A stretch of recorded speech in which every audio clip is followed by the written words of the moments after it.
नमस्कार, स्वागत है आप सभी का योर स्टॉक में। मैं हूं आपके साथ कविता थपलियाल, मेरे साथ हैं मेरे सहयोगी प्रशांत पांडे और अंश भीलवार। और मार्केट में हम देख सकते हैं मंगल का दिन और मैं कहूंगा कि शायद रेड पहन के आना चाहिए। आप बेरिश हो रहे हो और ये आप मैं न्यूट्रल हूं थोड़ा। हाँ, एग्जैक्टली, थोड़ा बैलेंस आउट करने की कोशिश कर रहा है। लेकिन चलिए, इस शो में अगले 1 घंटे हम फोकस करने वाले हैं आपके स्टॉक स्पेसिफिक सवालों पर। तो अगर आप भी ये शो हमें लाइव देख रहे हैं तो झटपट आपको वो पता बता देते हैं जहां पर आप हम तक पहुंच सकते हैं, अपने सवाल हम तक पहुंचा सकते हैं।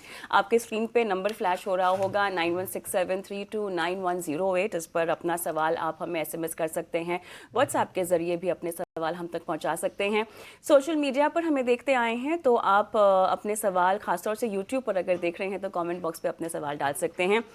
सवाल पूछें अगर स्टॉक स्पेसिफिक तो स्टॉक का नाम डालिएगा, कितने भाव पर आपने लिया है, किस प्राइस पर लिया है और कब तक उसमें रुकना चाहते हैं, क्योंकि हमारे साथ फंडामेंटल टेक्निकल दोनों गेस्ट हैं आज और आपकी खरीद और आपके नज़रिए के हिसाब से जो है आपको सलाह दी जाएगी। मेहमान के तौर पे ध्वनि पटेल फिनवर्सिफाई से और गौरांग शाह जियोजीत फाइनेंशियल से हमारे साथ जुड़े गए हैं। आप दोनों का स्वागत है इस खास पेशकश में। तो झटपट एक फंडामेंटल व्यू और एक टेक्निकल व्यू हम लेते हैं। गौरांग, बाजार में मंगल फिलहाल, लेकिन अब ये मंगल कितना टिकाऊ है देखना होगा। हम तो बैलेंस आउट करने की कोशिश कर रहे हैं लाल रंग से और ग्रे रंग से, लेकिन आप बताइए क्या कहेंगे, कैसे देखते हैं बाजार की आज की चाल को? बहुत बहुत धन्यवाद कविता, इस मंच पर आमंत्रित करने के लिए। सभी को प्रणाम और शुभ प्रभात। लाल रंग आपने धारण किया है और प्रशांत भाई ने भी लाल रंग धारण किया है और मेरा प्रयास है मैं पूरा नीला रंग पहन करके तो शायद मेरा रंग थोड़ा बहुत हावी पड़ जाए आपके रंग के ऊपर के चलता। और बाजार में मैंने हमेशा एक चीज कही है कविता के बजट के पश्चात बाजार में थोड़ा बहुत संतुलन आने के लिए समय लगता है, और वो समय इसलिए लगता है क्योंकि समझने में समय लगता है बजट को। शब्दों के बीच में जो शब्दावली छुपी होती है उसका प्रयास होता है समझने के लिए, और वही हुआ है मेरे ख्याल से। कल जिस प्रकार से बाजार में शुरुआत हुई निचले स्तर पर और बाजार जब कल बंद हुआ तो मेरे ख्याल से अच्छी खासी रिकवरी हमने बाजार में आती हुई देखी और सर्वोच्चम स्तर के आसपास जाकर के कल बाजार बंद हुआ। उसका प्रतिबिंब जो है वो आज हम देख रहे हैं। और आज सुबह जो खबरें आई अमेरिका में टैरिफ्स को लेकर के ट्रंप साहब ने 1 महीने का विराम लिया है कनाडा और मेक्सिको के ऊपर, और ऐसा भी सुनने में आया है कि चाइना के तरफ से भी प्रतिनिधि मिलने का प्रयास कर रहे हैं अमेरिका के प्रतिनिधियों को, ताकि उनकी भी जो टैरिफ लगने वाले हैं आज रात से वो टल जाए थोड़े समय के लिए। और कल बाजार में भी ऐसी बातें थी, कुछ बुद्धिमानी जीव, ट्रंप को तो पता नहीं था लेकिन यहाँ पर कुछ बुद्धिमानी जीव को पता चल गया था कि भारत के ऊपर भी टैरिफ लग गए थे 10, 15, 20% के। ये सब सोशल मीडिया XYZ ट्विटर कर मैं बात कर रहा हूँ। तो ये एक थोड़ा बहुत अनिश्चित था, अब अनिश्चितता दूर हो गई है, बाजार संभलने का प्रयास कर रहा है, लेकिन ऐसा भी नहीं है कि आपको एकदम से बहुत ही ऊपर के तरफ के दायरे दिखेंगे, लेकिन बाजार में स्थिरता आने चाहिए कविता, ये मेरा मानना है। और वोलेटिलिटी इंडेक्स इंडिया विक्स ये भी थोड़ा बहुत नीचे आने चाहिए।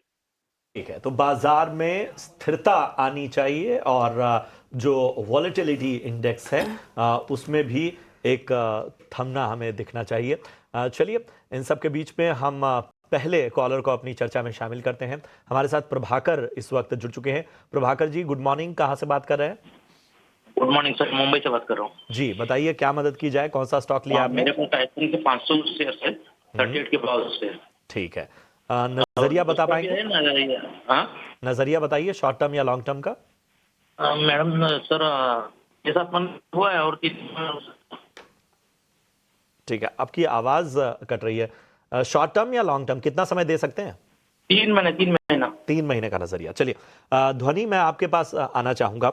टाइटन की बात करें तो आज नतीजे भी आने वाले हैं और जो अनुमान है वो 26% जो है वो उछाल देखने की उम्मीद की जा रही है, खासतौर पे टाइटन में।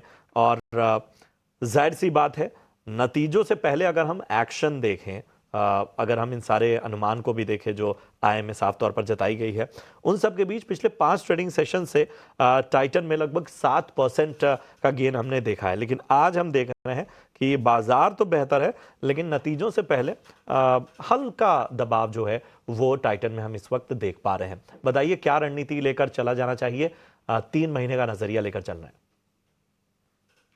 गुड मॉर्निंग प्रशांत जी, और बाकी सबको भी मेरी तरफ से वेरी गुड मॉर्निंग। और यहाँ पे टाइटन का अगर हम नजरिया लेके चल रहे हैं तो हाल फिलहाल में डेफिनेटली इसके अंदर एक जो बढ़त है वो देखने को मिली, बट स्टॉक के अंदर जो बेस फॉर्मेशन है वो करीब 3100 के लेवल्स के पास ही हमें देखने को मिल गई थी, और वहां से इसके अंदर जो बाइंग एक्शन है वो ऑन द हायर साइड देखने को मिल रहा है। अगर हम ब्रॉडर चार्ट स्ट्रक्चर को देखते हैं तो ऊपर की तरफ इसके अब जो रेजिस्टेंस देखने को मिल रहे हैं तो 3870 के लेवल्स तक यहाँ पे स्टॉक के अंदर जो यहाँ पे बढ़त है वो देखने को मिल सकती है। हाँ, आज के सेशन में हाल फिलहाल में एक दबाव देखने को मिल रहा है, बट सपोर्ट लेवल अगर शॉर्ट टर्म बेसिस पे भी देखें तो यहाँ पे 3420 के लेवल्स पर शिफ्ट हो चुका है, तो होल्ड करने की ही सलाह रहेगी। ऊपर की तरफ में 3870 के लेवल्स तक स्टॉक के अंदर अपमूव देखने को मिल सकता है। स्टॉप लॉस के लेवल पे 3400 का लेवल ध्यान में रखें। बिल्कुल, तो ये है राय ध्वनि जी की तरफ से टाइटन पर। यहाँ पे होल्ड की सलाह आती हुई नजर आ रही है। तो चलिए इसी के साथ अगले दर्शक के साथ भी जुड़ जाते हैं। हमारे साथ प्रंचल जुड़ चुके हैं। Pranchal, good morning. Sir good morning sir. बताइए। सर अडानी टोटल गैस के मेरे पास 50 शेयर हैं सर, 1250 के रेट के, और शॉर्ट टर्म नजरिया है सर मेरा उसमें जी, तो बताएं सर क्या करूं सर इसमें। जी बिल्कुल, शॉर्ट टर्म नजरिया है तो ध्वनि जी आपके पास ही आना चाहूँगा। 1250 से इनकी खरीदारी अब देखें तो स्टॉक मतलब 600 के आसपास आ चुका है, तो यहाँ पे एक भारी गिरावट आ चुकी है। शॉर्ट टर्म के हिसाब से तो मतलब इतना वापस गेन करना काफ़ी मतलब काफ़ी रिस्की है, और इतना पॉसिबिलिटी भी यहाँ पे नहीं बनता हुआ नजर आ सकता है। लेकिन ध्वनि जी आप बताइए, शॉर्ट टर्म में कैसा मूव नजर आ सकता है स्टॉक में? जी बिल्कुल अंश, जैसे कि आपने कहा यहाँ पे शॉर्ट टर्म में जो मूव इसके अंदर है वो ज्यादातर नहीं देखने को मिल रहा है। In fact it is a lost game मैं कहना चाहूंगी यहाँ पे, क्योंकि शॉर्ट टर्म के नजरिए से अगर आप देखें तो स्टॉक के अंदर कोई भी एक रिवाइवल देखने को नहीं मिल रहा है। इनफैक्ट जो ट्रेंड इसका देखने को मिल रहा है डेलीज पे, अगर आप यहाँ पे पिछले 3 महीने का भी डेटा ले ले तो इसके अंदर एक गिरावट ही हावी होती हुई देखने को मिल रही है। नीचे सपोर्ट लेवल को वापस स्टॉक रीसेट यहाँ पे रिटेस्ट करेगा, जहां पे 550 से लेके 500 का 40 का जो जोन इसके अंदर बना हुआ है उसको वापस रिटेस्ट करता हुआ काउंटर देखने को मिल सकता है। तो शॉर्ट टर्म के लिहाज से तो नुकसान और गहराता हुआ देखने को मिलेगा, तो आप एग्जिट कर लें। राइट, चलिए तो यहाँ पर घाटा और होने की संभावना लिहाजा आपको निकलने की सलाह दी जा रही है। उमेश साहब मेरे साथ फोन लाइन पर हैं। नमस्कार उमेश जी, क्या हालचाल, कहाँ से बोल रहे हैं sir? Good morning Umesh ji, क्या आपको मेरी आवाज़ आ रही है? हेलो उमेश जी नमस्कार, आपका सवाल हम योर स्टॉक में ले रहे हैं जो आपने भेजा है। कहाँ से मैडम। बोल रहे हैं सर आप? मैं जोधपुर राजस्थान से बोल रहा हूँ। जोधपुर राजस्थान से बोल रहे हैं, बढ़िया सर। बताइए किस स्टॉक में खरीदारी कर रखी है और किस भाव पर? एक तो मैडम मैंने की हुई है रैलिश इंडिया, ओके। मेरे पास 300 शेयर हैं।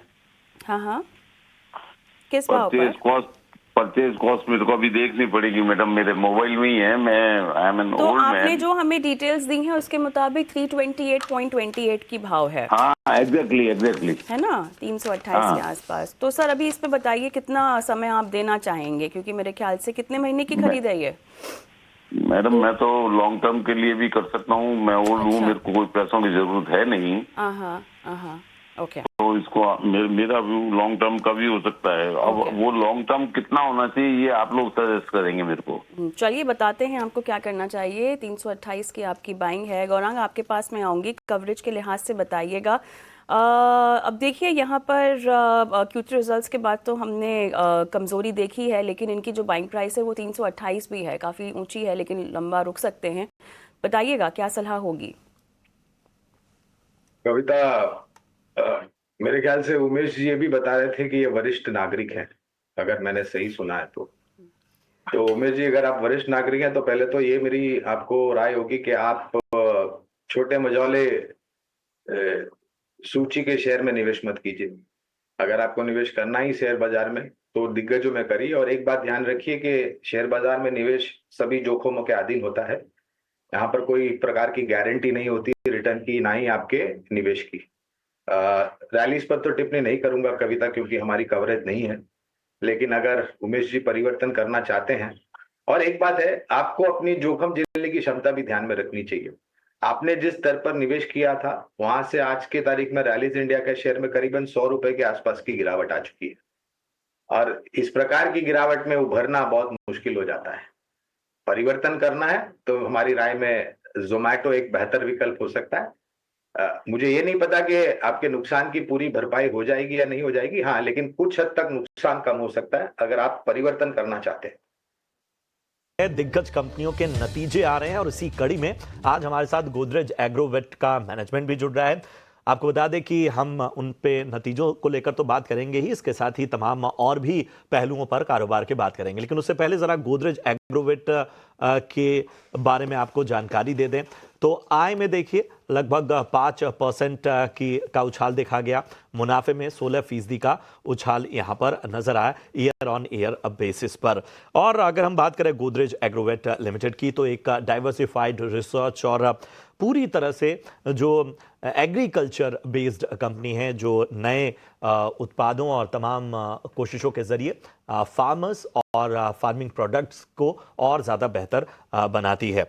लीडिंग कंपनी है और आज हमारे साथ नतीजों और बाकी पहलुओं पर बात करने के लिए बलराम सिंह यादव साहब जुड़ चुके हैं, जो कि कंपनी के एमडी हैं। बलराम सिंह जी, बहुत बहुत स्वागत आपका और अपना कीमती समय देने के लिए आपका बहुत बहुत धन्यवाद।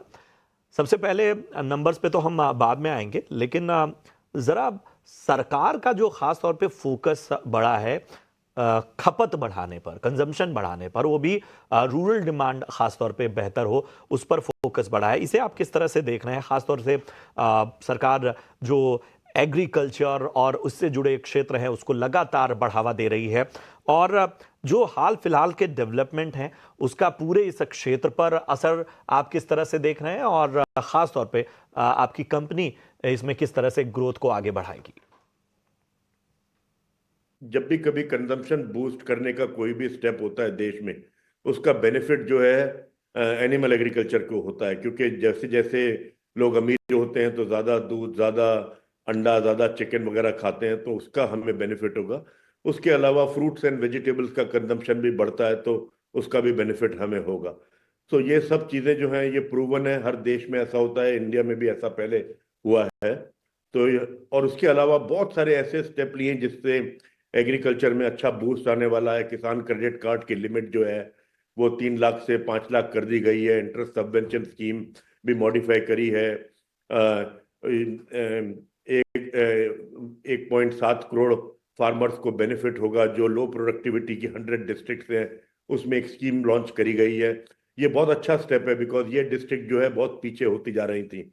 इसके अलावा कॉटन पे थोड़ा फोकस आएगा, पल्सेस में फोकस आएगा, मरीन फिशिंग के ऊपर फोकस आएगा। इंडिया में सारी फिशरीज जो होती है वो इनलैंड फिशरी होती है, मरीन जो है वो वर्ल्ड ट्रेड डोमिनेट करती है। तो हमारा उस डायरेक्शन में जाना, जबकि हमारे पास इतना समुद्र तट है, तो ये बहुत अच्छे स्टेप है। तो मुझे लगता है कि ये सब जो है एग्रीकल्चर ग्रोथ को बूस्ट करने वाले हैं फ्यूचर में।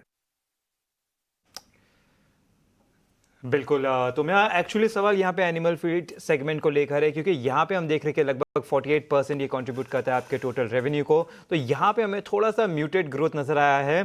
तो क्या आप बता सकते हैं कि इसका रीज़न क्या था, आगे क्या देखा जा सकता है? साथ ही साथ जो मार्जिन है वो 6% से एक्सपांड हुई है, तो ये कितनी सस्टेनेबल है? देखिए, रॉ मटेरियल प्राइसेस थोड़े बिनाइन रहे हैं, रॉ मटेरियल कॉस्ट इतने बढ़े नहीं है, उसकी वजह से जो है अब प्राइसेस नहीं बढ़े हैं। तो वॉल्यूम ग्रोथ तो है Q3 में, लेकिन टॉप लाइन ग्रोथ नहीं है, क्योंकि प्राइस ग्रोथ नहीं हुआ है जी। उसकी वजह से जो उसका बेनिफिट है वो हमारा प्रॉफिटेबिलिटी में हुआ है। आप देखिए quarter on quarter animal feed का प्रॉफिटेबिलिटी बढ़ता जा रहा है, जो कंटिन्यू रहने वाला है अगले क्वार्टर में भी। बिल्कुल। बहुत बहुत शुक्रिया बलराम सिंह जी हमारे साथ जुड़ने के लिए और अपने कारोबार पर चर्चा करने के लिए भी। तो गौरंग जी, मैं आपके पास आना चाहूँगा। अभी आपने सुना होगा इंटरव्यू यहाँ पे हमने गोदरेज एग्रोवेट पे किया है, तो आप बताइए आपके हिसाब से स्टॉक में क्या राय बन रही है आपकी? देखिए अंश, कंपनी में विशेष टिप्पणी तो नहीं कर पाएंगे कि आप खरीदारी करें, बेचे या बने रहे। हाँ, लेकिन एक बात बिल्कुल कह सकता हूँ यहाँ पर अंश के, एक बहुत ही सक्षम और मजबूत समूह की कंपनी है गोदरेज एग्रोवेट।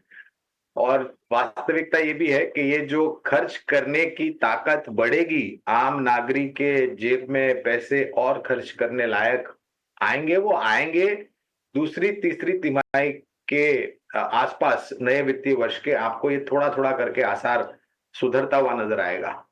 लेकिन हाँ, जिस जगहों पर कंपनी कामकाज कर रही है एग्रोवेट, गोदरेज एग्रोवेट खपत को लेकर के यहाँ प्रोत्साहन बिल्कुल देखने मिल सकता है। राइट, चलिए यहाँ पर फिलहाल एक खास सेगमेंट की ओर हम रुक करते हैं, ऑप्शंस के चैंपियन की ओर।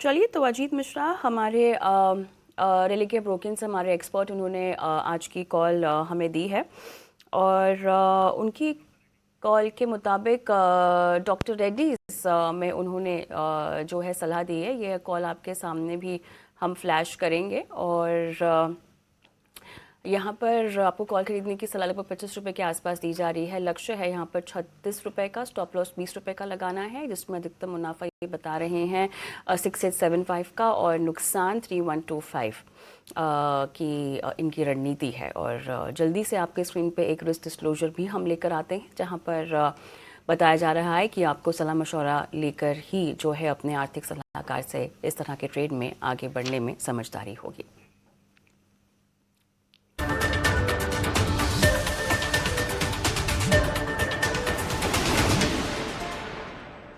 I will take